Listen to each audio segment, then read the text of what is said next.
housing market. Get the latest insights right here. Welcome back to Indie Housing Market. I'm Kyle Morris with Morris Property Group and FC Tucker. I'm Shelly Walters with the Shelly Walters Realty Group and FC Tucker. And man, I haven't been here. I mean, I was on vacation for 2 weeks, right? And then the week before it, I was really, really busy. I don't think I've done stats in a month, and a lot has changed. Oh yeah. Oh my I was gosh. amazed when I did them. I mean, I felt it because I didn't leave. Yeah. You didn't leave. So I've been here working on it, and I felt it. And I kind of knew something, but since we don't do stats, I mean, doing these stats is huge. Changes so it much. makes so much just having that knowledge in your head that you're kind of correct. But I made an offer, a couple of offers this past week, 2 days on the market, and I go in under a list because I don't know what's going on. But the ones, and I've been having some sent to me this day from other buyers asking me about it. People are listing high right now. Well, I don't know what it is, but anyway, I go in under list, and people are looking at them. Like, that's not going to happen in every deal, correct? It's not. It depends on the house. You're going to have multiple Depends offers on on the other house. houses, but like if seriously, realtors, if you think the price is off, do your comps just like if you were listing it, and make the offer compared to what you think it should be. but it's weird though, because I have some that prices push a little bit, clients, whatever, like Yeah. this kind of stuff happens. I have some that I feel like I've nailed on pricing, maybe even a little under. And, I had one where the appraisal came back low, and I'm just baffled. So I called another listing that was closing. Their appraisal came back in low, and like both of us, I felt were priced accurately. They did in the appraisal note a declining market. I will Did say they that. really in Yep. the appraisal itself? Well, in between, because it differentiates between the past couple of months and then like 7 to 12 months, if that makes sense, right? And so I don't know. It's just really, really interesting. I have we've been really, really busy, and so I think I've listed since that last Thursday of May was when I left for vacation. I think we put on 17 houses on the market. Well, I take that back. No, we've put on more than that because we've sold some of them. But I currently have 17 active houses on the market. And When's the last time that's you a had ton. that? I want to. In April, I listed 19. But I mean, how long have you held 17? That's It's been been a years, minute, right? Yeah. Because even in April, they would be gone. I listed 19 houses, but only 9 would be on the market at any given Right. time because they would all pin so quick. Similar stuff too. I've had houses that are first weekend getting under list offers. Which is interesting, and I'm fine. Actually, I'm glad people are doing it. I do think sellers need to kind of have an awakening here, and we were talking about it before the show a little bit. This is the same thing that happened last year, and so there was this, and we talked about this a while back.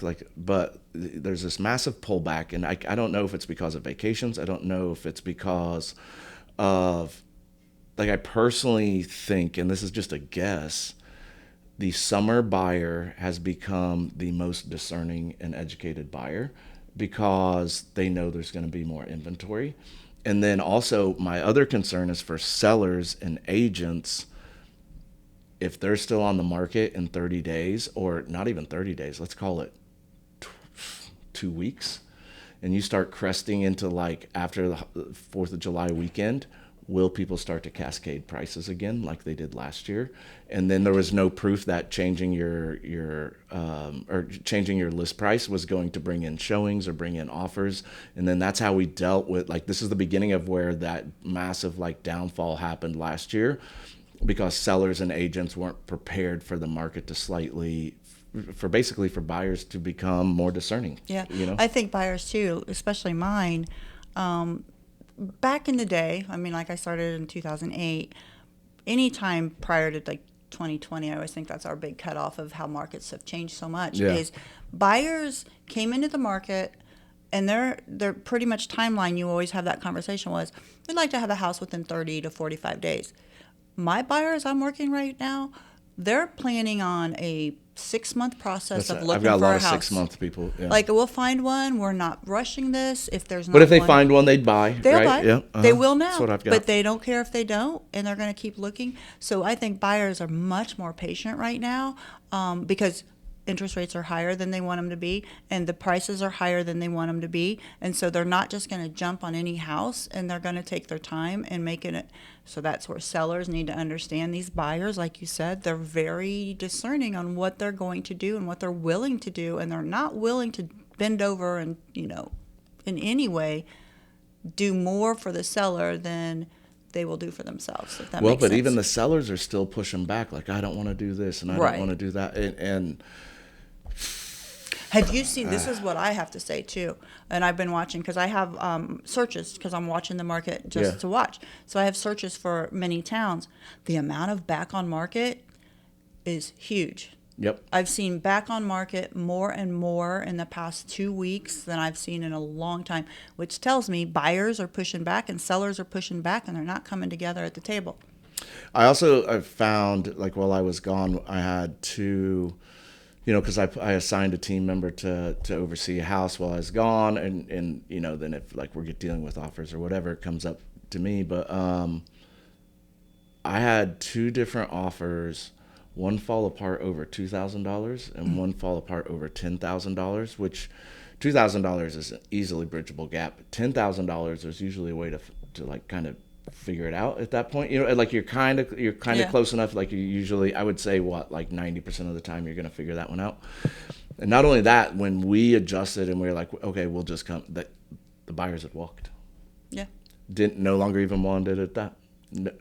And I don't really know what to say, or all I can do is kind of warn people at this point, and I don't have a reason for it or whatever it may be. But it is, because even when I'm dealing with buyers, they're just kind of like they've gotten this really good attitude of just like on to the next one. Yep. Mm-hmm. And I don't think, because they know there will be. Yeah, and I don't think sellers understand that right now. I also don't think the answer is to just like slam your price low and try to bid it up either, because people need to have the money to be able to bridge those gaps or whatever. But I don't know, it's just very, I see some people price a house really, really low, and then all of a sudden you're asking for an appraiser to come in and hit this number, and then if they don't, like, I don't know, it's just some dangerous territory to get into. And so like you just have to like really nail your pricing, or if you don't really nail your pricing, you need to have your sellers that are very understandable to what they are doing, and that most likely you're going to get a little bit lower, and you need to be willing to have some concessions and et cetera, et cetera. Well, I just because some people are pricing high because the market may take longer. Well, it's right? because I don't think that all agents are having the conversations with their sellers about what the market is currently today, and they still have this mentality that it's a seller's market, and or it's a market where the seller has a little bit of an edge, because it is still said out there that inventory is low. Inventory is low. I disagree. I feel that we have enough inventory for buyers to pick from, and there's not a ton of on. buyers, so it doesn't, you know what I mean? So like it's relative. Right, but the buyers, I have a buyer right now that they are so discerning on what they're buying. They're first-time home buyers, and if you're in that price point, sellers need to understand. But the house, when I looked at the market, I think it's about $5,000 over. Like, they don't even want to make an offer, because it's just been on the market for a couple of days, and I'm like, let's just make an offer, and they're like, no, the seller is unreasonable already. They won't even talk to us. I don't want to waste my time. I don't want to get my emotions up. That's emotions come into play for buyers. Yeah. They don't even want to engage if they don't think they're going to get anywhere. So I've had a couple of them. $5,000 makes a huge difference to them, and like, no, I'm just not going to do it, because if we're not going to get anywhere, I'll move on to the next house. I've also had some issues. I don't know if you have. I've had some issues with baby boomers who are looking at their house as the final piece to their retirement, and they have associated that in such a way that they aren't wanting to negotiate down, because it's like they won't be able to live off of. I just had that conversation. You know what I mean? It's like, hey, like let's say you're at 700 or something like that. And like, well, we can't make 680 work. I'm like, Right. what do you mean you Yep. can't make 680 work? Well, we have and I get all of that, but it's an odd conversation. I It's a just very had it odd- yesterday at the kitchen table. They want to do it. They want to list their house. Talked to them a couple of years ago. They're back. Maybe a little high. They want That was their conversation Yep. is we need every penny out of this Yep. house. Commission comes up, everything. And I'm like, we can only do what the market will bear. And they're like, but this is what we have to get out of it because they're going to do this and that. And I'm like, the market doesn't care what you need. The market will don't. only do. And you just said you've got short appraisals you're starting to see. And I'd be very curious if other people are starting to see this. Please let us know. I've had, I mean, not a lot. I mean, it's a volume play. I've had two since April-ish, middle of April, Yeah. I'd say. Well, just the fact that they put in the appraisal that it's a declining market. I know. That one surprised me. But that one means because they're surprised me. seeing more than we're seeing, because they're Correct. seeing it on a daily basis of what they're seeing in the mortgage industry, and that'd be very interesting to talk to some lenders about what they're seeing. So I did have a conversation with a loan officer yesterday. And so the interesting thing about that one was, how do they report data, right? And so they say mortgage applications are up, right? But then it gets into what is the description of an application? Is that all the way through, or is that just making a phone call and kind of here's a pre-approval letter? Because not all loan officers do a free or a full Right. pre-qual, right? Where they actually underwrite it, so to speak. And then on top of it, just because people are getting qualified doesn't mean they're buying, right? And so one of the loan officers, I know he does very, very well, and he's like, this is the slowest I've ever been. If that Wow. makes sense. So he's getting applications, but nothing's actually Right. getting written. If that, Well, if we look at the inventory, I know we'll do our sets later, but if I look back just 4 weeks ago in Carmel, the difference in inventory is quite a bit. So significant. just 1 month ago in May in Carmel, we had 185 on the market. We now have 202. In Westfield, there's 224, so now there's 245. In Zionsville, there was 69, now there's 81. So inventory is up. This is the time of year that should be the thing. But honestly, sellers who have homes that are being purchased by families, we only have 6 weeks left, and school starts, and it's really going to slow down again for those family homes because people, back in the day, 3 years ago, you bought whenever you could. If a house hit the market, we're buying in November, we're moving. Now I think it's back to the market where the buyers are like, I'll wait till next year. Yeah. I really think we are, and I don't think anybody's willing to move in October and November because they'll just wait for the next round of houses and the inventory to start again. Unless the perfect house comes Yeah. up, right? And it's stays in school system or whatever. But most people, I think psychologically they turn it off. At a certain Yeah. point, they're like, I can't be invested in this anymore. And it is a very emotional time period. If they've been looking from April, May, June, and July and made a couple of offers or whatever, they know the trying times they're going to have with it, that they just, once school starts, it's like, I can't add that to my plate. I agree. I was worried.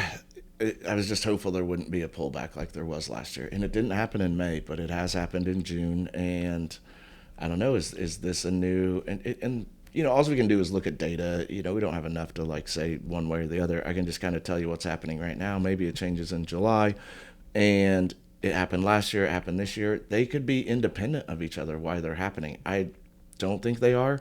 What if all of a sudden summer becomes the worst time to sell your house? Well, Seriously. We always see March, April, and May being even February, but March and April, May, April's coming to May. insane Yeah. these days. That everybody's just in the mood. Now nobody's in the mood anymore. Oh, let's go Yeah. on vacation. Oh, school is starting. We got to do back to school. February was really busy Yeah. this year. Yeah, it's, I don't know the cyclical stuff, but I will talk about stats just because we can Yeah. kind of discuss Tie it it more. in. But Carmel had 40 hit the market. That's still a lot. But if we look at the average days on market of the pending, so 17 of the 40 pended, so not very many, but a total of 34 did. But 45 is the average days on market this week for those pendings. 1 month ago, it was 12. That's crazy. In the same situation with You gained a West- month. In a month, you picked up a month. Right. In Westfield, 48 hit the market. Only 12 of those pended. Average days on market is 48, and it was 30 a month ago. In Zionsville, 20 hit the market, 6 of those pended, and then the average days on market was 11 a month ago. It's now 23. So let's think that out. So so based on what you just said, when we last did the podcast, everything that listed that week just pended. Sold. Well, yeah, if we look at those stats, if we go back to how many of them, so out of 25, 17 pended, out of 16, 9 pended, out of 10, 5 pended, but here now it's not even anywhere near half. It's like a third at the most. But there's still a lot stuff is pending. still pending. There's still a lot pending. I don't want to act like nothing's happening, but it's just the knowing that if you put a house on the market, it's probably not going to sell very quickly. I mean, the median in Carmel right now is 8. It was 6, and the median in Westfield was is 16 now. It was 9. So the median is what, another number we look at, but it's much slower. it is. In a feel, I'm saying, in a feel of a seller, when you're now 30 days on the market and no offers instead of 5 or 6 or 7, sellers are antsy because that's not the market they're being told is happening. They are still hearing stories about stuff that's happened in the past, but you have to look at what's happening in the past week, and the market's turning every week. And we're seeing it uptick right now, and it's not even the end of summer. So I have in Fishers, I had 48 go on the market in last week, right? 37 are still active, 11 pended, but 32 houses total pended. So, a lot pended, right? Not as much as a month ago. A month ago, I was getting 43 in Fishers pending, right? Wow. So my average days on market is 28 right now, median is 6, but I have 253 houses on the market in Fishers. A month ago, I had 182. And here's the really interesting one. For houses that are just sitting active, average days on market is 60 days for just an active house. Mm-hmm. And in Noblesville, I had 47 go on the market, 34 are still active, so 13 pended, but 34 total pended last week altogether. Average days on market is 35. I have 220 houses on the market. A month ago, I had 175. The average days on market for just an active house right now is 63. That's a big number. Now, take that with a grain of salt, right? Like, as we're talking about this. So this is just an active house that just hasn't sold yet. I could have one with 12 days and one with 140 days. Right. That's the problem you have with that number, right? So, but what does that number mean? Because I could sell quick or sell slow. If it's not perfect and not price perfect, you're not sitting 60, you're sitting like 120. Like, that's really the better answer out of all of this, right? Like, you're picking up 3 months almost. I'm making these numbers up a little bit because I don't have the facts. Like, I'd have to go through all 220 houses to actually pull that information. But, the median is 16, but for all active houses, it's 63. The median for all pending houses that, like, not just pended last week, so that's including stuff last week, the median is 35, right? And so this idea of, like, what we're talking about, where, like, I have a retiree trying to get more out of their house for retirement, and like, I'm sympathetic to that, like, I get it. That is retirement. Like, that's what we're taught. Well, that was the plan when they bought the house, right? They've been sitting there, and that's been their plan all along. And that's what real estate's all about, is having an inventory or an increase in the value. Correct. And putting that money away. So, but what do you do there, right? Because, like, I agree with them, and I understand it's a life, but, like, the market, to your point, market doesn't care that you're retiring.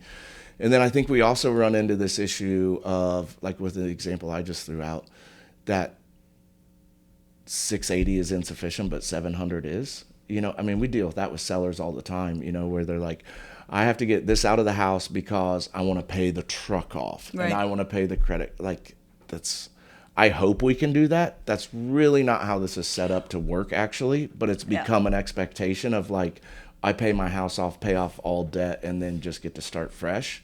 That's not really how it works. Because I've told people, I'm like, well, what do we do if I can sell your house, I can pay off your credit card, but, like, you still have your truck payment, or maybe you only owe $10,000 on your truck. Like, where you're saying that's a fail at this point. Like, it just doesn't make sense. There's this kind of like all or nothing the concept. car is not supposed to be your bank where you're gaining interest on it on a daily, and then you take your savings and pull it out of the house to pay bills off. That's not necessarily meaning you're going to have that money to do that, and do not expect that. Right. I also just had a seller I talked to yesterday saying he wanted to make sure, and he was talking about selling in the next, because he's only had it for 2 years. He was lumping in all the taxes he's paid, all the interest, all this stuff, and all these fees of just owning a home. Mm-hmm. And I'm like, no. We don't throw all that into what you paid for it and add that on top of it, and that's what it's worth. It's only worth, it's carrying cost. It's only worth what it's worth. And so trying to say it's worth, it's like saying your vehicle is worth more because of all the gas you put into it. Correct. It's exactly what it was like. And I'm like, we can't. He's like, but that's how much money I have in the house. I'm like, no.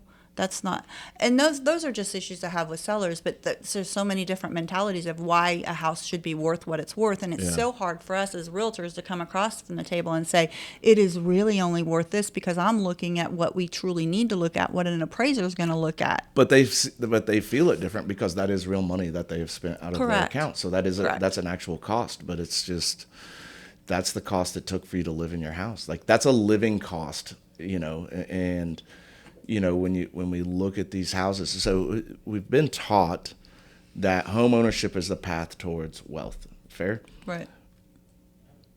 But, and I'm guessing here based on like when those kind of phrases came about and like how we've conveyed it moving forward, what they mean from my personal experience at least, and you could tell me you've been doing this longer, but I'm talking also just like my personal experience as a human here, right? We bought a house when we were 21, 22, something like that, for like $107,000, $109,000. We sold it for like $120,000. We took that extra money and we put it into the new house so that we bought a $187,000 house, right? And then we sold that house like 8 years later, and we bought that at the height of the market, and then it crashed. We sold it 8 years later again, but made like $20,000 or $40,000 again. That we rolled into the next house that was now worth $360,000. The idea would be then if I did it again, I would take the house that's now worth $600,000 and take that $300,000 and buy $800,000. Like, you know what I mean? Like, I'm doubling and tripling my money every single time. Nowhere in there is paying off retail debt part of that equation. Yeah, that's not what the house is for. That's not what they mean about generating wealth. It means about like taking money that was used as an investment by paying down a mortgage, multiplying it by the growth rate of the market, and then using it to buy something more expensive. And so basically your cost is cut in half because you're taking advantage of the growth of the market and paying down, you know what I mean? Like, you're doubling the money, so to speak. That's how they mean it, not this idea of paying off your retail debt of a vehicle or of your credit card debt and all this other stuff. And I get we do that, and I get it's your money and you can do that with it. But that's, I'm guessing, and I'm curious what your thoughts is, like, I don't think that's what they meant about like this is how you generate wealth, is by paying off your retail debt. And the other thing about it is these sellers who have only been in their houses 2 or 3 years now. There's a lot of that. We do. There is not the growth that we saw where people like, oh, I just bought it 2 years ago and I can sell it again because I didn't like the house. I was forced to purchase it, but I've gained 20% equity. That is not happening anymore. So the amount of time you need to be in a home to maybe make this wealth that you're supposed to get from this house is no longer 3 potential. It is 5, 6, 7 at the least, to know that you can't just turn around and sell your house and make money because you just think you should. And every time I sell a house, I'm like, this is 5 to 7 years, right? And we've sold houses a year and 2 later, and people are making money, and it makes no sense. And they do, and then they think they can do it again. Correct. And or they heard their neighbor did. Yeah. And that market's no longer here. I might be able to, but the odds are 90% that I can't. you know? Yeah. Like, You're good, but you're not that good. Yeah, I mean, I pull off a lot of miracles, but like the idea that I can create them nonstop all the time it's just not solely up to me, right? And But we're always the bearer of bad news. I know. Sorry, and then we're the bad guy. But it's the only thing we can do is bring the information and the knowledge that we have from our experience, as well as the stats of what's happened in the market in their neighborhood, and say, here's where we think you should price it based on that. And when we hit the market, now we just have to wait and see what happens, because back, we could always say, well, Sunday we'll have all our offers. Not today. I have no idea. Good houses sit for no reason. We don't know. And sellers and agents, if you get an offer below list, you need to look at it. Look at it and do not get defensive or emotional about it and say, no way in heck. Do the negotiations, because you just may not get another one. I mean, for a while. We made that mistake on one, and because the market pivoted so quickly, right? And so we did the same thing a couple of weeks ago, and I'm like, oh man, like what, but like we didn't know. I mean, we're getting tons of showings, but it is what it is. I've talked to my sellers; we're fine on it, but I agree. You just got to be able to look at it. I have a client right now who, because of life scenarios, is like, hey, I got to sell this house. And I'm like, man, like, I think you should try to find a roommate or something. Like, you just bought this house last April. Oh, gosh. Like, you're going to lose, I mean, it's in the 400s, minimum $10,000. Minimum you're going to have to bring to the table, because it was an FHA loan. And I'm like, you for sure are going to. Well, if we want to talk about. Because the market dipped, right? And then came back. So it's just stable from where it was last year. Yeah, it's pretty stable honestly. right now. Yeah. I will say right now, though, the amount of short sale listings I've seen coming on has been very interesting, more and more. And my son, who works in wholesale, Jeremy, said that they're picking up a lot of houses that are in distress. And they don't normally, that's not what they're looking for all the time. They're normally in distress for many reasons, but we're talking mortgage distress. Yep, and people just got to get out from under it. Yeah, so that's interesting. But so let's finish my stats. So then Carmel, what is interesting is there's 202 currently on the market. Like you said, the actives, their average days on market is 78. But 1 month ago, we had 185. That's crazy. 78? Mm-hmm. That's even higher than Fisher's. Right. And Noblesville. Yeah. That Carmel, the most desirable area, their active days on market is the highest of all. 78 right now. All do you think it's because... They're almost at 9 months, or 3 months. Do you think it's because Carmel's overpricing?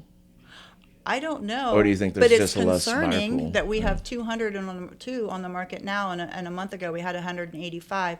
We are going up, up, up, where I just think that psychologically I would think we would be going down, down, down, because it's June and July. We're going up, up, up. And even staying the same would be fine. Like, this is like just not a 1-for-1. It's not that it's not going down. It's not even staying. Like, it is exponentially increasing. Yeah. Massively. So in Westfield, there was currently 5 months, or almost 5 weeks ago, but really 224 were on the market. So now there's 245. The average days on market for Westfield for the actives is 66. In Zionsville, there was 69 on the market. Now there's 81. Now Zionsville never has inventory, it seems like, 81, and their average days on market is 71.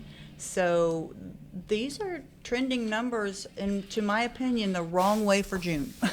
Yeah. I just hope it's a June thing, and mainly just for everybody. But July's worse. July 4th week, and the July 4th hits the weekend. So now it's like the wrapping of the first week before the 4th, people go on vacation. The week after, they'll go on vacation. So there's 2 weeks, I think it'll be quiet.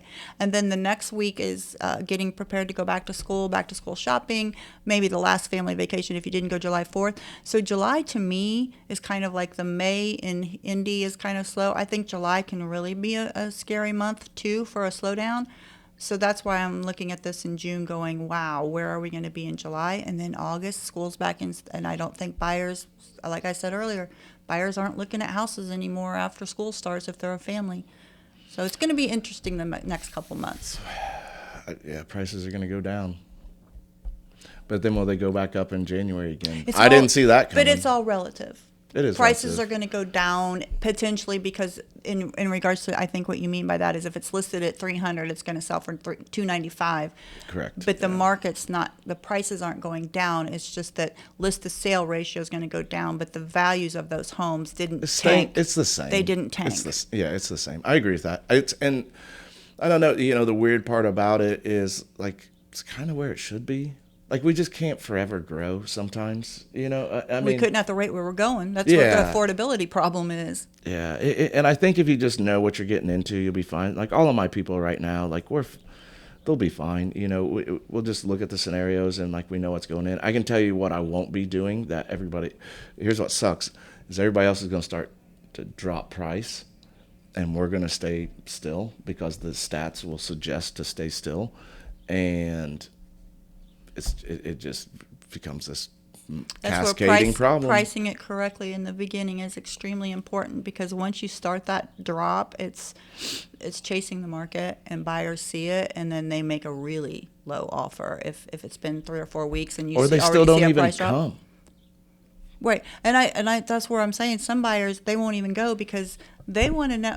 Now I'm going to say this: if I'm in the buyer group of the 20-year-olds and the 30-year-olds, they are doing a deep dive way before they look at this house on what's sold. I mean, they have access to so much more information. It's They're no pretty longer educated. us handing them information. They don't come to us for that. They come to us with the information they have, and they ask for an acknowledgement of, am I correct? Am I seeing this correct, that this house is this or this? And I'm like, you're correct. I don't Like, know. we don't want to see it. How the conversations I've had with buyers for the past 2 or 3 years, there is almost no way I will see a house before a consumer will at this point because they're hyper focused on that. Correct. On that, Correct. You know what I mean? And so like I'm doing all types of other things, and I look at houses for all these people. But for one person in particular, like every single time a house comes up, and they're going to see it, like I'm the guy who's going to be able to tell you yes, no, these are the things with it. I can negotiate it. I'll protect you. This is where we should go with it. But the luxury of like somebody like me or you is that I have off market properties. That's you know what I mean? I do have that people don't have. But as far as like active on the market, there's just so many platforms and so quick of like literally somebody could just go to the bathroom 10 minutes before me and they would find the house before, you know what I mean? Because they just happened to get on their phone while I was driving because information is that immediate. Well, and you and I both do it. We set up the portals for them to know what houses are coming to them. I never have that come to me in my text. It's what do you think about this house? Zillow. They will send me that Zillow listing and say, what do you think about this one? And I always thought it was weird that they're like, what do you think about this one? Like, I matter, like my opinion matters. But seriously, when I get into it, I'm like, did you notice that 465 is in its backyard? Did you notice there's a pond and you have that 2-year-old? You said no water. They don't look at that. It matches. It's pretty. The kitchen's nice, or it's the 3-bedroom, 2-bath that they're looking for, or it doesn't have a basement. It does have a basement. I'm looking at did you see the power lines? Oh, no, we didn't see Power lines is a big one. And I've looked at so many neighborhoods and so many houses, I deal with that. There's one house, and I was like, here's the pros. The house is great. Here's the power lines. I don't know if you're the pro power line or the anti power line. There's all that. But you have to sell it for them in a couple of years, and that's going to be a huge It's going to be a massive thing. There's always that land up off of Morse Reservoir that's always on the market. You know what I'm talking about? No. So there's this land that's on the west side of Morse Reservoir, and there's always this open acreage that people are like, oh, I could go build on it.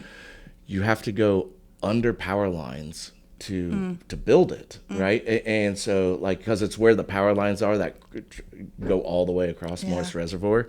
And so I'm like, I don't, it's going to be a headache to build because if I got to bring a crane in there, like how am I going to deal with that? And then it doesn't matter if you don't care about power lines. 50% of people do, At and least. so you just lost 50%. Yeah, I would say more than 50. Actually, I agree. But so there's always something like that. Excuse me, but I do think it's interesting, because I'm there to help you, because it's like, hey, it's your house. What do you think about it? That's the bigger question. But also what I deal with a lot is buyers do either start to, because they're looking for so long now, right, because they are so discerning, which is amazing, they start to become too hypercritical right? Or they get fatigued and they start to try to force something in their box that wasn't originally in their box, and they're trying to settle. Right. And like, I feel like I'm really good at preventing both of those Right. things, where they're like, well, we're going to have to redo all of this. I'm like, no, you don't. Like, it's, you know what I mean? Like, I'm not trying to convince you here, but like, we've looked at other houses and this same exact thing was fine. You know, so like, it is. Yeah, it's very. It's a thing. I do want to say something real quick before we get off. Is the thing about the Carmel 10% on the rentals. Yeah. I learned something, and this was very interesting to me, as I didn't understand, and maybe I'm the only one.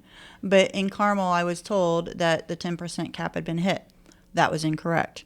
But there was a listing agent that said that to a buyer's agent, who said that they pulled out of the contract because of that. It was wrong. So I dove into it a little bit.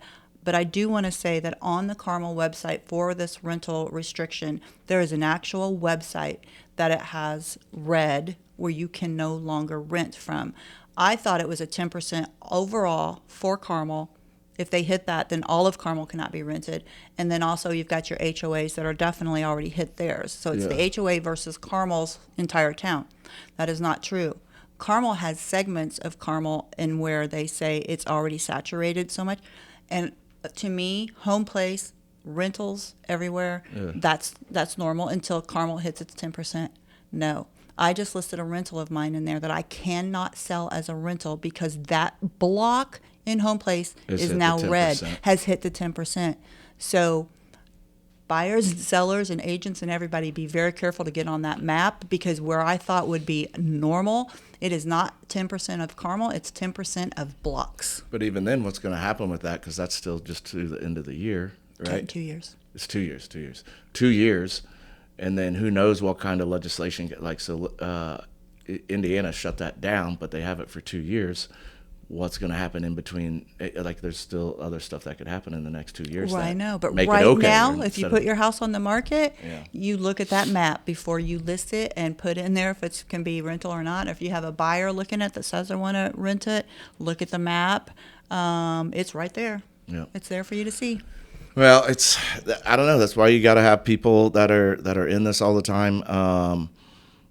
I want every real estate agent to succeed. But, you know, you're dealing with one right now where, you know, when somebody sells 3 houses in 5 years, you know, or 3 houses in 3 years, you know, they're just not going to be as educated on what's really going on with the market and houses. And I just think you need to do your research and your due diligence to make sure. I'm not saying you got to go with the person who's selling the most, but you need to go with somebody who's in the game. You know, I don't know what that number is. I do think a new agent is always really good if you can tell they're out there hustling. They're going to represent you. I just truly believe that. They just came out of school. And especially at Tucker, they've done the Tucker training. That's immaculate. Not immaculate. But if you have somebody who's awesome. been in the industry 5 years and is selling that, I you know, like, that's a different story. So somebody who's in their first 2 and they haven't sold that much, but you see them out there hustling and doing open houses, they're actually going to be very, very educated on it, and they can absolutely represent you very, very well. And then obviously you see people who are producing because they're putting out a ton of listings or whatever.